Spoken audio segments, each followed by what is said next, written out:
Okay, today we're going to finish up section 3.2, talking about measures of dispersion. Okay, we're going to talk about objective 4, and this is to use the empirical rule to describe data that are in the shape of a bell curve. The empirical rule says if a distribution is roughly bell-shaped, then approximately 68% of the data will lie within one standard deviation of the mean. That is, 68% of the data will lie between the mean minus one standard deviation or the mean plus one standard deviation. It also says that approximately 95% of the data will lie within two standard deviations of the mean. And the mean, remember, is going to be the middle of your data set. So plus or minus two standard deviations from that middle is what mu minus 2 sigma and mu plus 2 sigma means. Finally, the empirical rule states that approximately 99.7% of the data will lie within three standard deviations of the mean. So, we can use this empirical rule based on sample data with the x bar used in place of mu and the s used in place of sigma. So this empirical rule applies to either population data or sample data. Now let's look at this chart, because this chart really explains what's going on here. What we have here down the center, this is our mu, or our population mean, okay? And when we say that 68% of the data lies within one standard deviation of that means the mean plus one standard deviation or the mean minus one standard deviation. So 34% lies to the right of the mean, and 34% lies to the left of the mean. Add those up and you get your 68%. Now, with two standard deviations, we add an additional 13.5%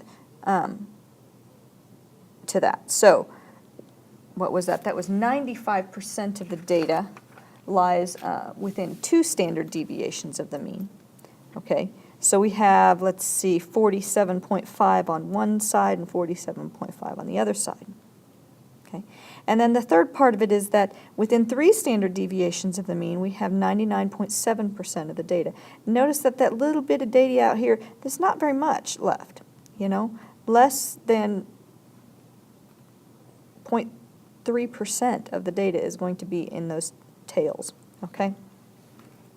And that's something that we can use to kind of calculate how well we're doing. In the business world, they had a move for a while called 6 sigma. So 6 sigma covered 1, 2, 3, 4, 5, 6. You know, we're talking sigmas here of the population. So they wanted everything but 0.3% of the products to be perfect. They were allowing 0.3% to be imperfect without violating 6 sigma protocol. So they wanted 99.7% of their products to be perfect, and that was a big push onto how to get that to be the case.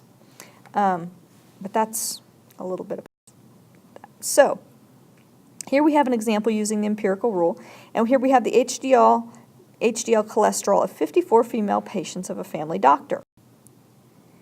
And we can compute the population mean and standard deviation, draw a histogram and verify that that data is bell-shaped, and then determine the percent of all patients that have serum HDL within three standard deviations of the mean, okay? So, using our calculator, we can find that mean is 57.4 and the sigma is going to be 11.7. Okay, so that's our standard deviation, is 11.7.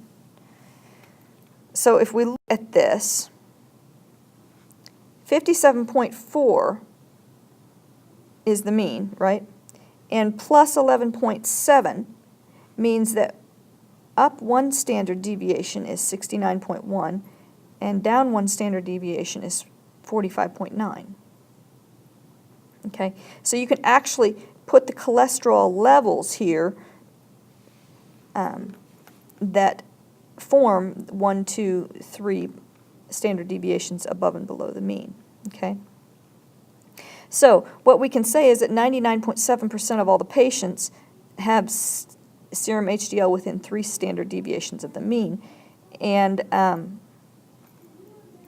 for D, we wanted to know, let's see here, what did we want to know?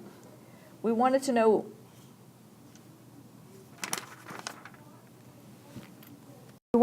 the percent of patients that had serum HDL between 34 and 69.1%. And that would be 81.5% of the patients, according to the empirical rule. So we can answer a lot of questions, and we'll go over how to actually calculate this more when we get into this. Let's talk about Objective 5. This is using Chebyshev's inequality to describe any set of data. Now, this set of data, when we talk about Chebyshev's inequality, does not have to have a certain shape. So when we're talking empirical rule, the data has to be roughly bell-shaped for us to use the empirical rule. When we're talking about Chebyshev, we can use any data set and any shape of distribution. And what Chebyshev's inequality says is that 1 minus 1 over k squared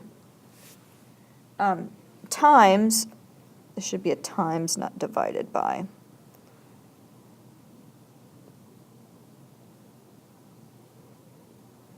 I'm going to change that here, by divided by, because it should not be there, times 100% of the observations will lie within k standard deviations of the mean, okay, where k is any number greater than 1, okay? So let's see.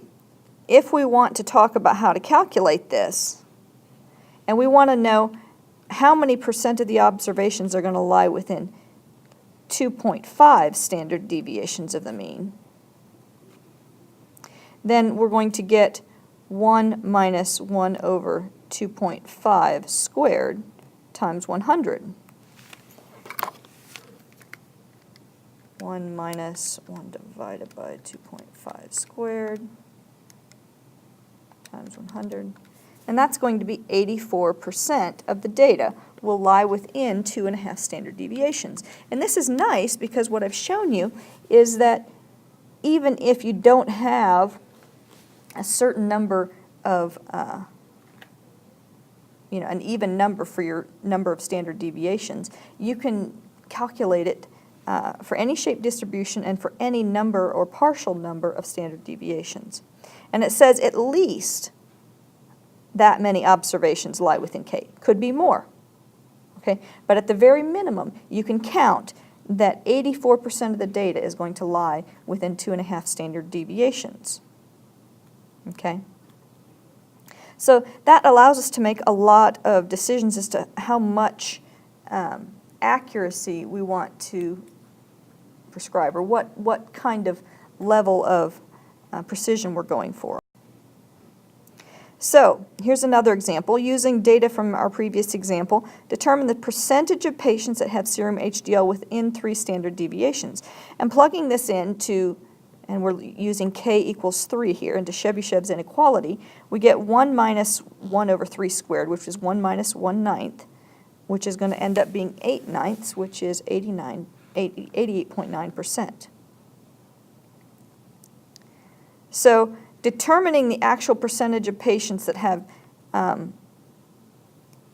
HDL between 34 and 80.8% will be taking our percent of patients that have 34, which is 52%, and determining the actual percentage of patients that have 80.8% within 3 standard deviations, and we'll end up with 96% of the patients that have serum HDL within 3 standard deviations of the mean.